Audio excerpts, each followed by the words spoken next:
Hello, everybody. Welcome to the Write or Die Show. I'm your host, Randi-lee.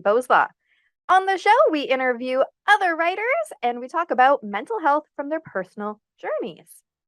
If you have not already hit that like and subscribe button, go ahead, do that now so that you never miss an episode. Hello. Welcome to this fabulous day.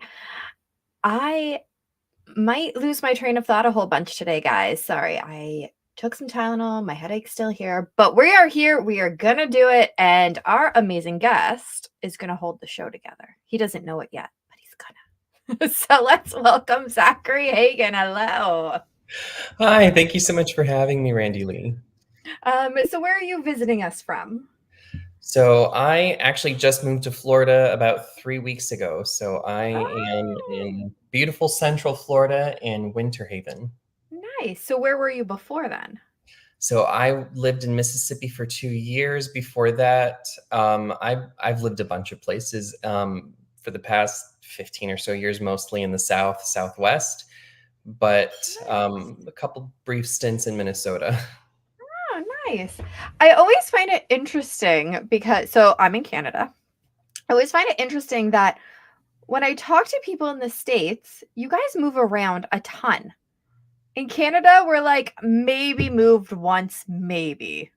We're Yeah. born and we just stay in the same spot. I don't know why. I think well, for me, it's because my job moves around a lot. Because aside from writing, I'm also a teacher. And so typically, especially because I don't work for the public system, I work for a private system, they'll keep you in a particular school for 3, maybe 5 years. Okay. If you're lucky, like my current principal where I just moved to is they'll keep you there for 13 years. So I'm hoping for the same treatment here because I'd like to stop moving. Not my Yeah. favorite thing, but I moved around a lot as a kid as well because my dad was a pastor, Okay. and same kind of thing because they didn't want it to get stale because if you have the same person speaking for 20 years, you're not introduced to new ideas, you don't grow very much. So Mhm. every year, 2 years, we would be somewhere else. So I got to see a Wow. lot of the country. Which is kind of cool though. Hmm. I mean, to be fair, if I was thinking about moving in Canada, I wouldn't because I live in the most southern part. So we have the best weather here for Right. Canada. Um, I wouldn't want to go where it was actually cold. So, Don't blame you. I think that Minnesota and Michigan are about as cold as I would really ever want to be. I Um, think you guys actually, I want to say it gets colder there than where I am. in Minnesota, probably. Yeah, definitely. For sure. I remember -40, -50 degree winters. That's gross. That's But, nope. yeah, Nope. Nope. no, I'm I'm happy to out. be here in Florida. Right? I would probably move there. Florida, not Minnesota. It's beautiful. I have palm trees I love palm in my trees. view here, and um, we live in an apartment community right now, so I have a view of the lake that we're by, and there's a pool right in front of it. So I'm Oh, pretty that's happy. nice. I mean, from here I have a view of my backyard, which is actually a very nice backyard, and I can see my garden. So, I mean, that makes me pretty happy. Um, Actually, I've never showed this before, guys. I've talked about it. Look, see my beautiful view. It's my garden in the way back corner over there. You can't see it very well, but I've talked about it. But there we go. I've shared it now. So for those listening on the podcast, well, sucks to be you. But is there anything else that we need to know about you before we get started? Any other? Because you kind of already gave us a little bit of A little background. bit. So I have been writing semi-professionally for about 3 years now. I've published 4 books, and the fifth and final of my first series is slated to release this October. So I'm October's a finishing. Yeah. great month. It's my birthday month. Oh, that's fun. That was in September. For Neighbors. But yeah, I'm excited. I'm actually In Wait, July, the the book will be finished and ready to be beginning of September or end of September? the 6th of September, so Um, near the I was beginning. gonna say then we share the same thing, the whatever the heck it's called, astrological sign thing, but we don't Yeah. because I'm also the beginning. Well, I tried to make us more than neighbors. Oh, well. Not that I know anything about it other than I'm a Libra. Don't ask me anything else or what that means, but Yeah, I know that I'm a Virgo, but I haven't like you, I have absolutely no I mean, because I'm a teacher, they put us through, like, personality tests when we start our undergrad, okay. um, and so I've done, like, the Myers-Briggs thing, and that Oh, seems a little bit more descriptive and less based on where we are in space, so it yeah. makes more sense to me. Oh, definitely. I totally agree. I was just trying to make us more than neighbors is all, but it didn't work. Oh, well. Right? So let's talk mental health. Um, and start your story wherever it makes the most sense. For sure. So I, for a long time, and I think really it started getting difficult to deal with in undergrad. And I had professors tell me, "Oh, enjoy this relatively simple time in your life." It's not. I think that I'm the sorry, I'm most, laughing because like yeah, being in post-secondary was not a relatively simple time. no, I I had professors telling me that, and for That's anyone still in college, get through it, buckle down, it gets easier. right. It's way simpler afterwards. Mhm. I would say even grad school is not as stressful unless you happen to be a parent working a full-time job and Mhm. doing, something else in addition to that because it goes slower, you're more interested in the content. Because I actually finished my master's in December, and that was worlds easier than my bachelor's. But Okay. yeah, so my struggle with mental health really started then. I was not diagnosed with ADHD until my senior year in college. So Okay. I had no idea that some of my little idiosyncrasies were neurodivergency until then. But because of the high stress environment of college, because I had undiagnosed ADHD, and because, especially towards the end, it was such a time commitment because I was a music education major. Oh. And because of the way that it was set up at my particular school, that meant that I was taking about 16 credit hours of 4 credit work, but I was also required to be in music ensembles in Oh. addition to my So do you play an instrument? I do. I play piano and violin, and I'm competent with the recorder and the ukulele because they're good classroom instruments. Yeah. Um, and I've also done bell choir as well. What is Um, that? basically, they're these brass, or they can be made out of other things, but usually they're brass bells that are kind of organized in a piano sort of Oh. formation. And Okay. yeah, you can have up to, I think they go up to 8 octaves, maybe it's 12. Don't quote me on that because I've never had to organize one as of yet. Knock on wood, it's Right. coming. It may this year actually. Um, but basically they're brass bells that are kind of played with an ensemble. So you have typically like 10 to 15 people that are all playing the bells, so it sounds like one instrument being played. But because they're quite large, they can range in size from about like that to about like that. So Wow, okay. the largest ones take 2 hands to ring. So they're they're beautiful because it sounds, especially if you're in a really acoustically sound place, it almost sounds like you're in like a church steeple. but instead of it just telling the time, it's actually playing a complex and beautiful song. So it's a really interesting instrument. That does sound interesting. Anyways, go back to your story. I Yeah. needed to know.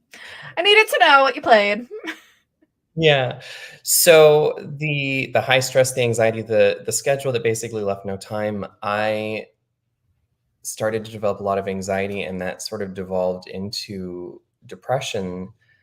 And it took quite a toll. I was having pretty regular migraines. I'd always gotten them, but usually it was like once a month. Okay. Um, During my most stressful time in college, it was about once every 2 days, and they were so severe that I actually went partially blind during those, and it was really difficult. Yeah, Um, when I've had migraines, that's my first indication is the darkness coming. yeah. So for me, it either went down to tunnel vision Yeah. or it was like splotches of Yeah. sight and not, but it was, I couldn't drive during those times. I had to Yeah. stay in my apartment away from class, which made, staying up to date with everything more difficult Yeah, because I can't do that. it was ensembles. I had to practice 20-ish hours a week for my major instrument, which actually was a voice major because I could already play the other instruments. Um, and so it was a lot of time, and all of that sort of came to a perfect storm, and I sank really deep into depression, whole 9 yards, suicidal ideation, had a difficult time staying connected with people. Yeah. My wife, who was my girlfriend at the time, was really worried about me. Or were we Yeah. engaged by then? We may have been engaged by then. Okay. Um, and so it was, honestly, I think that I remember how it felt, but it was so difficult once I was in the middle of it that a lot of it, the memory is just feeling completely hopeless. And the one bright spot was actually my creative writing class. Oh. Yeah. I mean, I'm saying it like I'm surprised, but I'm totally not because let's be Right, real, because that's kind of writing why we're here. yeah. Writing is one of the biggest coping strategies that is talked about on the show. So, I'm not really surprised. It is. I actually started my first novel during that creative writing class. I I didn't started my finish. first book in a Oh, creative writing class. that's awesome. But yeah, I started it, then I didn't actually finish it until after I graduated, but that's sort of later down the story. So I got out, I was able to kind of work the system a little bit to change my major for one semester so that I could Oh, drop the ensembles and change a couple other classes. And the relief was so immediate. The migraines went back down to about once a month. Um, the anxiety was a lot lower, and I slowly started coming out of that depression. Made it through graduation, and I was still kind of on shaky ground. I got married, and then my wife and I moved to my first teaching job in North Carolina. okay. And What grade do you teach? so I am certified in music to teach K through 12. Okay. And then I'm also certified in math, English, and um, Bible. That's what it is, Okay. to teach 6 through 12. So middle Nice. school. Yeah. So I prefer the middle school and high school age groups. Very, s- I haven't actually taught in my professional career anything lower than that. Okay. And if I do, it's about 40 minutes at a time. I don't do the can you tie my shoe? Can you open my juice box? I don't do it. I did it once Yeah. in the summer camp and not again. Not for me. Yeah, I don't think it would be for me either. No, I mean Like, I like my grandson who's little, but like I don't like other people's children. Yeah, and I think that it's kinda like that. I love my niece, my wife and I are hoping to have kids, and I'm excited about that, but I Yeah. think it's very different doing it for your kid or, a close Right? relative than it is for Totally. other people's children. Mhm. It's very different. It's so different. Yeah. But yeah, so I graduated. We made really, really good friends with one of my coworkers, and then if and granted, I'm going to take some culpability on this because I moved around so much as a kid, I and the ADHD because I didn't really understand all of that because Yeah. I was still kind of learning about myself because I was freshly graduated, had issues with mental health, and was socially awkward because I'd moved around so much, and so I didn't understand kind of how to properly be friends with someone, so I got kind of clingy. Um, That happens. It yeah, and totally I didn't does. realize it was a problem until he got engaged, and his fiancée said, "You can either marry me or stay friends with him." Oh, So damn. yeah, not a healthy thing on their part either, No, no, it is and, not. it's a lot more nuance on that, and I've talked about it more in detail other places, but I'm trying to focus more on the mental health than the Yeah, what yeah, got yeah. Of me to start writing, course. and so the choice had been made, and it kinda threw me back into the depression, so much so that I really had no choice other than to go on medication, which helped to keep me alive. That's a Um, plus. Yeah, we like that. and then because he and I worked at the same place, it got to the point where it was just untenable, and because he had seniority, I was let go, Oh, and I had damn. nothing to do with my time. And that is when I really started writing. And I think that it's one of the reasons why my first book was so it's not popular yet, but it was so well received by those who did read it because the strong emotional state that I was in, I think, helped me to delve into characterization and the the rawness of the human experience right Mhm. away. And I think that stayed with the series because there's strong themes of loss and redemption and adapting to new situations because in the first character of the book, I actually taught the book to my students, Oh, that's cool. 1 year, and I got one complaint, like, "The main character's really whiny until, like, the very end, and he's constantly crying," and I'm like, "Gosh, that came through, didn't it?" Um, but That's hilarious. yeah, and so there's tremendous personal growth because he goes from this really weak, state in that first book to now as I'm writing the fifth book in the series, he's leading a group. He's fought battles. He's done things. He's even married with twins on the way, and he's managing Oh, things. And even in the middle of these really stressful situations, with the world coming to a sort of ending slash transition point, he's still making it. And I think that that is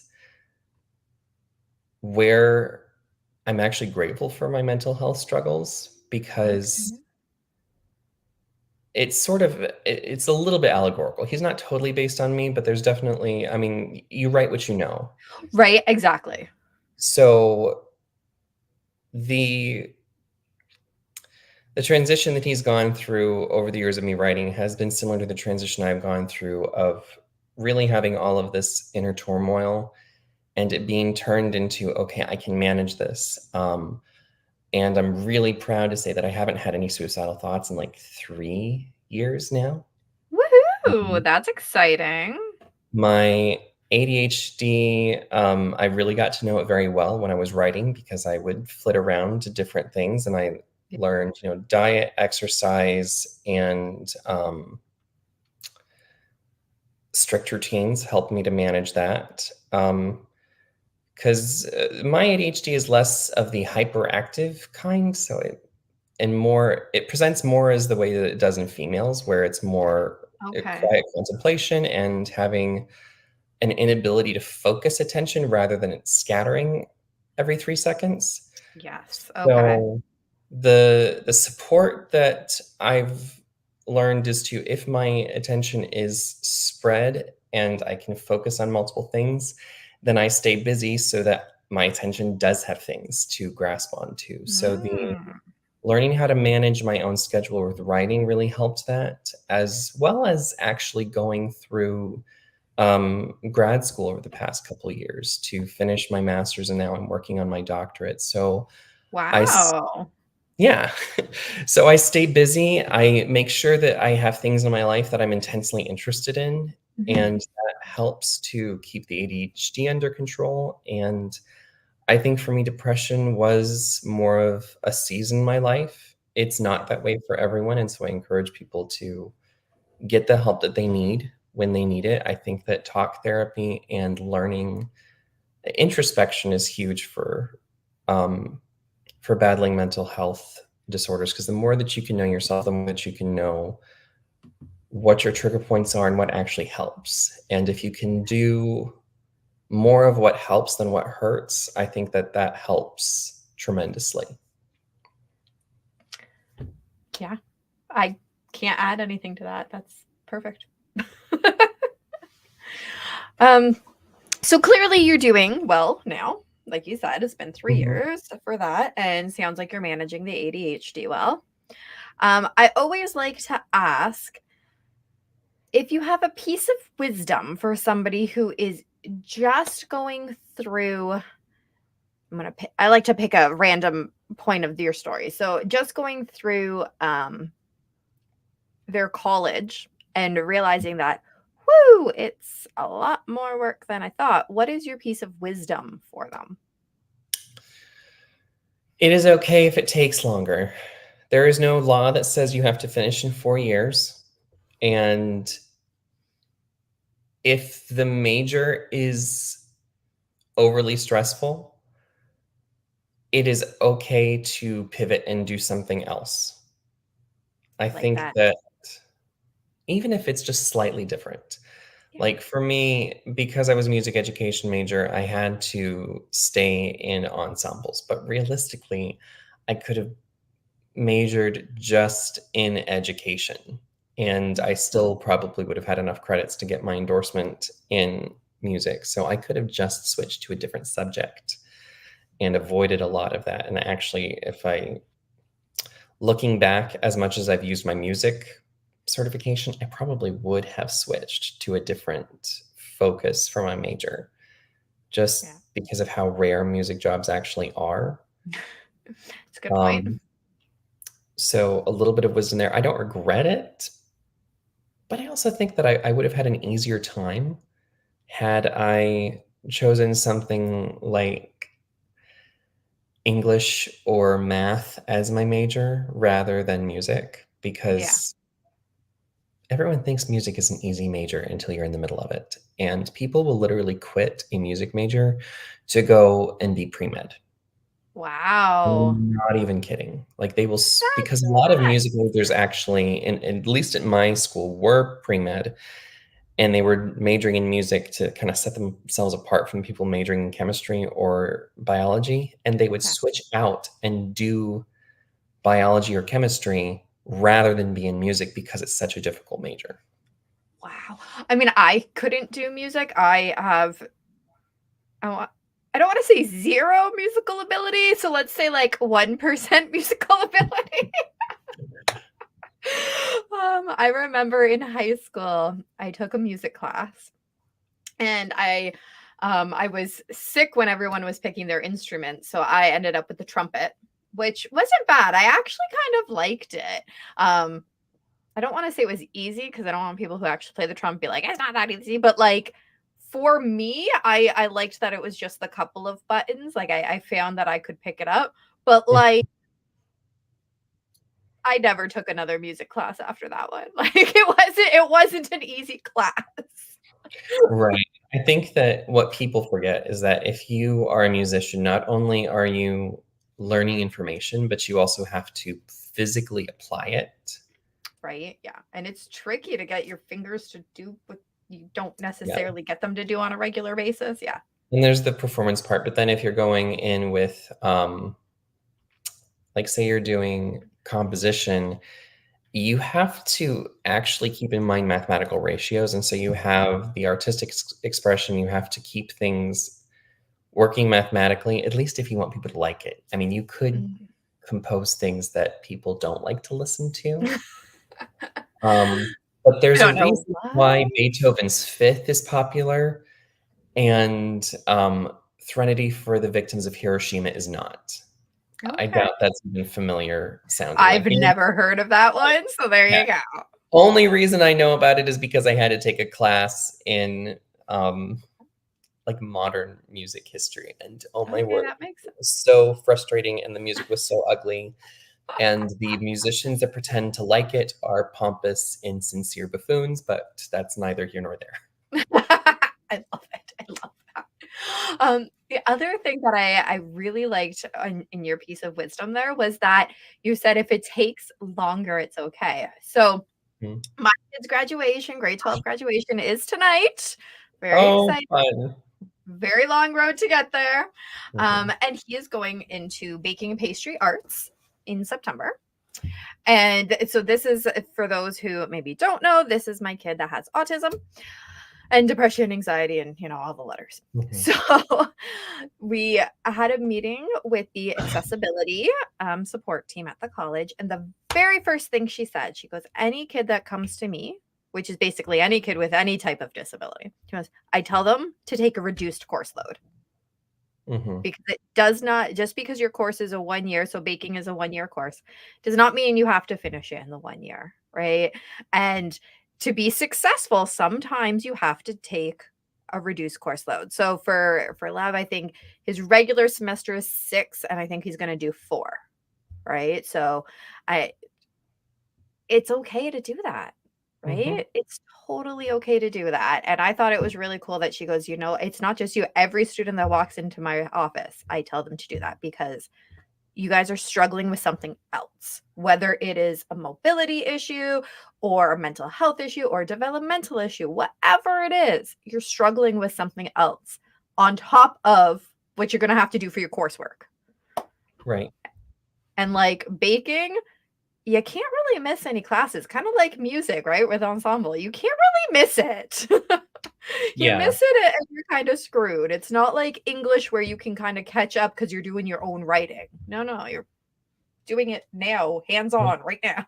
It's hands-on. It's, yeah, for sure. So I love the idea of people doing things slower, or what I am starting to see emerge on the educational landscape is more competency-based things. Which is nice. And I like those programs a lot. So if someone can find those rather than having to stick to a strict, these are the credits that you must earn in this order, no matter how long it takes you, especially if it's something that you're already good at, a competency-based program is great because you can kind of prove that you know things or can already do things, and that can reduce the course load. So either take things at your own pace if you're going to stick with a traditional curriculum, or find a competency-based program where you can go through it at a faster pace, but you don't have to do as much coursework.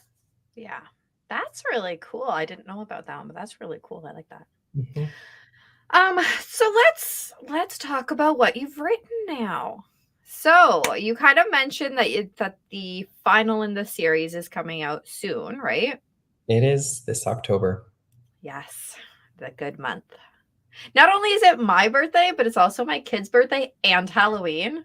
And for us Canadians, Thanksgiving.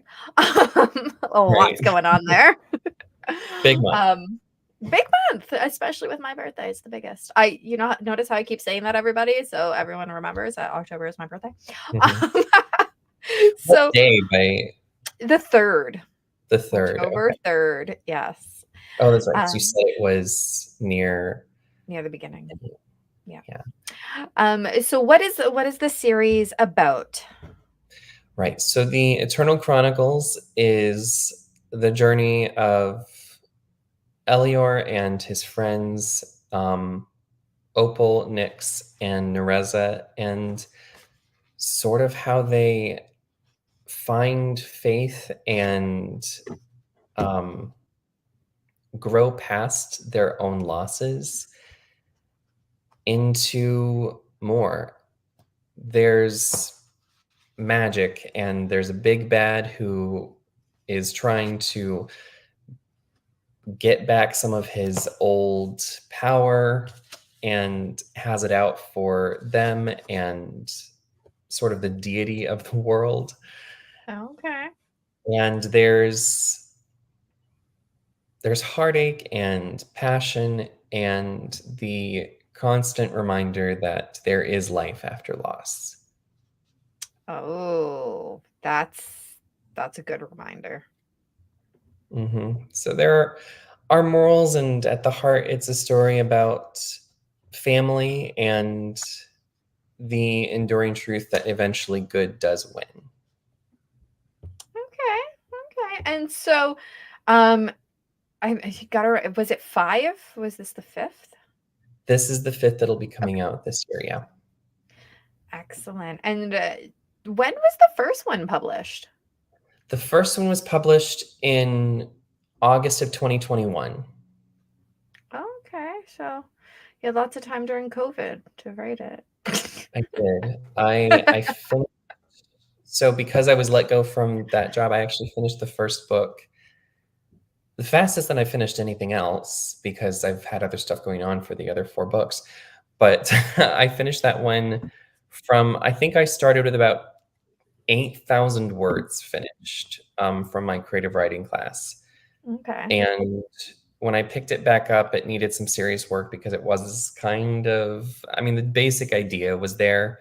Yeah. And initially I thought it was going to be a trilogy, but as I was sort of looking at the scope of what was going to happen with that book and then where I wanted it to end up, eventually I landed on 5. So it has sort of a 5-act structure for the series with a 3-act structure in each of the books. Okay. And I settled on 5. And I actually was able to finish that first installment in about 3 months. Nice. So it went very fast. I was writing about 3,000 words a day, mostly because I had nothing else to do. Right? Exactly. You can get a lot done when there's nothing else happening. Yeah. So I get a good chunk of my writing done during the summer months because there's not as much. I write a lot less during the school year, particularly with coursework. But once I'm done with my doctorate, then I'll probably be doing at least 2 books a year. Yeah. Nice. Right now it's 1. Yeah. Which is still pretty good. Like I do 2 books a year, but one's like a kid's book, which is super simple, and then one's like a regular book. So if you had 2 novels, that is very impressive. Yeah, was it 2022? I think it was 2022 or 2023 where I actually was able to release 2 books in the same year. Nice. Because I think that Eternity's Mirror and Eternity's Refuge came out in the same year. Nice. Which I mean, for your fan base is always good. I hate waiting for the next in a series. I'm just like, actually, speaking of that, the book I was waiting for in the series that I read just came out today. So I'm like, oh, but I'm halfway through another book I'm reading, so I kind of got to finish that first, and then I can read that one. Right. But yeah, I'm excited for the last one to come out, though, because I know that some people really like to wait until the last book in a series they find interesting is out so they can binge them.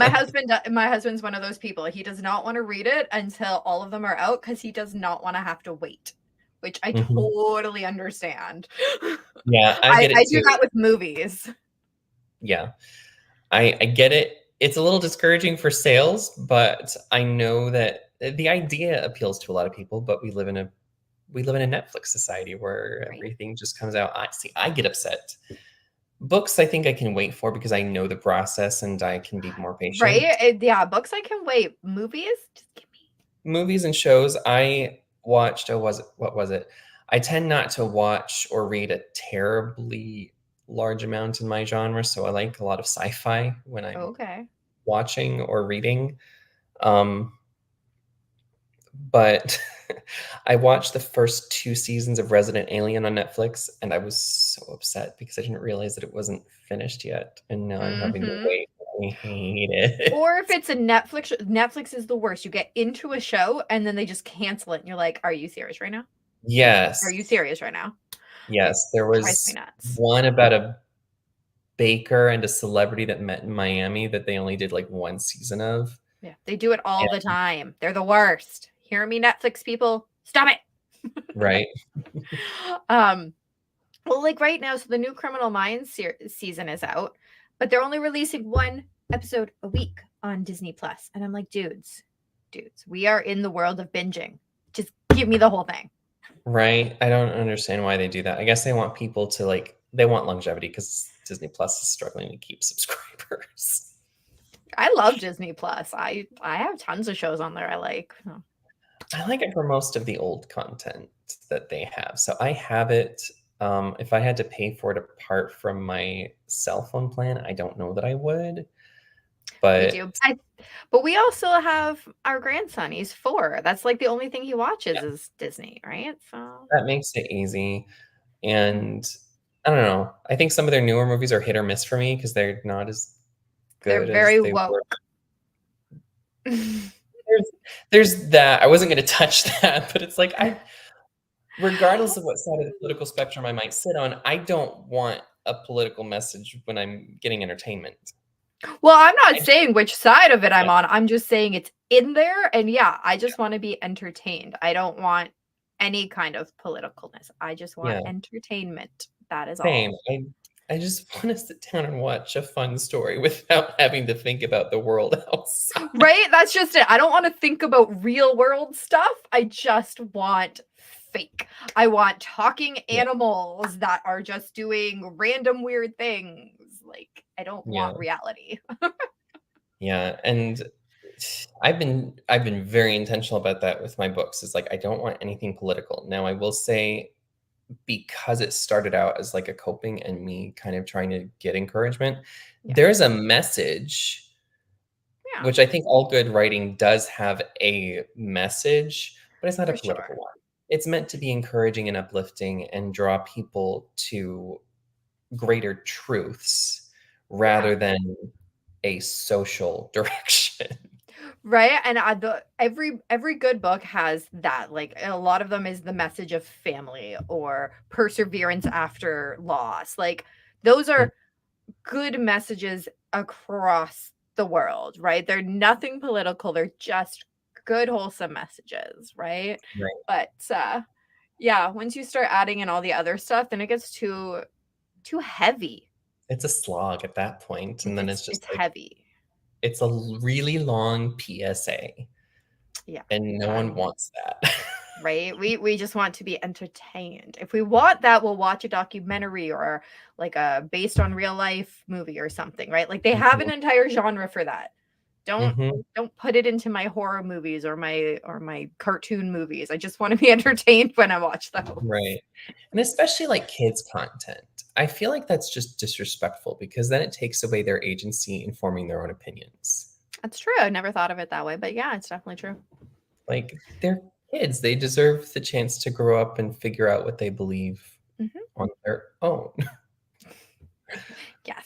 So Um so but I we're do love coming. Disney Plus's old stuff, Yes, I do too. and Although Pooh I Bear, I love Pooh Bear. me too. In fact, I have a Pooh Bear necklace on right now. Can't really I see it, but have it's Pooh Bear. That's cute. I have somewhere I haven't unpacked it yet because we don't really have a place for it, but I have a box of a bunch of different Pooh Bear stuffed animals. Oh, I love it. And actually, we were at the flea market a couple weekends ago, and I found a Pooh Bear for like my garden, and I love That's him. cute. And it's funny because then I was like, ooh, I want more Pooh Bear Garden stuff. So I look on Amazon. They're like $100. I'm like, I paid $15 for this. See, now I just feel like I need to go to a ceramics store or like one of those places where you paint your own and see if I can Yes. Do a like Pooh Bear. do that sort of stuff. That's a We good don't have a point. garden to put that in, but I like the idea of having one eventually because Yeah. the plan is when we move out of here, we'll buy a house. But that's a year or two down the road. Yeah. You get time. You get time.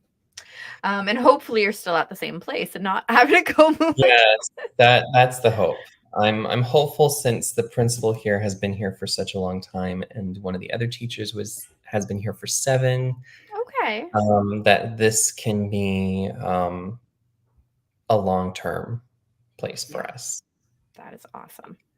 Our hope is that we don't have to move until we want to, Yeah. and my thought is I don't want to go anywhere until when we have kids, they're old enough to be high school, college, and then I'll move Yeah. on to teaching at the university level. Yeah. But that I way they like the can, plan. yeah, that way they get a really reduced rate for tuition if they go to that particular. Right? I know. Oh, it's so expensive. So what is the name of the book again that's coming out? So the whole series is called Eternal Chronicles. The one that is coming out in October is Eternity's End. And where do we And get it? all of them are available on Amazon. A couple of them are available elsewhere, but everything is available on Amazon because that's where most people shop for books. I do. And I publish all my stuff on Amazon. So Yeah. And where do we follow you? So Zachary Hagen writes. It'll be Zachary Hagen _writes on Instagram and TikTok. I'm trying to get more active. I have someone interested in potentially being a social media manager, so hopefully there'll be more to see there shortly. But those are where you can find me, and there's a Facebook page with the same name as well. Perfect. And of course, those links are going to be down in the description. Any last words before we say goodbye? For those who struggle with mental health, take heart. It does get better the more we put relaxed effort into ourselves and find what works. The better it gets, the easier life becomes. I like that. Not that it's ever really easy, but it does get easier. Yes, I like that. Easier. Well, thank you so much for coming on the show. Thank you so much for having me. It was a blast. Hello, everybody. Welcome. As always, thank you so much for the amazing guests that we have on the show.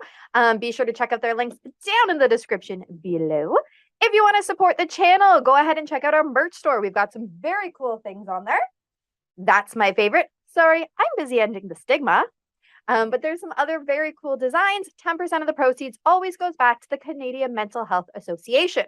Be sure to follow us on Facebook at RB Media because we have some great new shows coming up and you never want to miss any of those episodes. And remember, the only way to end the stigma of mental health is to speak openly and honestly. Bye.